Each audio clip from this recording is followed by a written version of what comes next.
অপমান করেছে।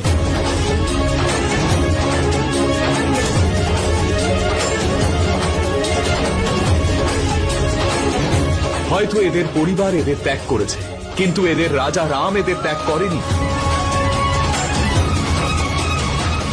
এরা আমার প্রজা, আমার সন্তানের মতো, আমার অংশ। এদের অপমান করতে একটুও লজ্জা করল না আপনার? প্রথমে আপনারা এদের বহিষ্কার করেছেন, আর আজ আপনারা এদের বেঁচে থাকার অধিকারটাও কেড়ে নিতে চাইছেন। যারা সম্মানের সঙ্গে বেঁচে থাকতে চাইছেন তাদের আপনারা শেষ করে দিতে চান। একজন মা যে নিজের সন্তানের জন্য আপনাদের কাছে দয়া প্রত্যাশা করছে, তাদের নিয়ে উপহাস করছেন আপনারা। নারী যারা সংসারে আমাদের জন্ম দেয়, সংসারকে দেখার একটা নতুন দৃষ্টিভঙ্গি দেয়। কি সহজ না আমাদের পুরুষদের জন্য যে সেই মাকেই তার ঘর সংসার থেকে আমরা বহিষ্কার করে দিই।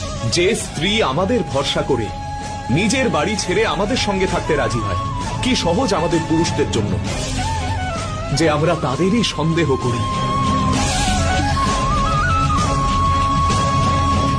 পৌরুষ মহিলাদের অপমান করার মধ্যে নয়, পৌরুষ সেই কাজ করার মধ্যে যাতে মহিলাদের দৃষ্টিভঙ্গিতে পুরুষের জন্য সম্মান থাকে, তার জন্য ভয় নয়।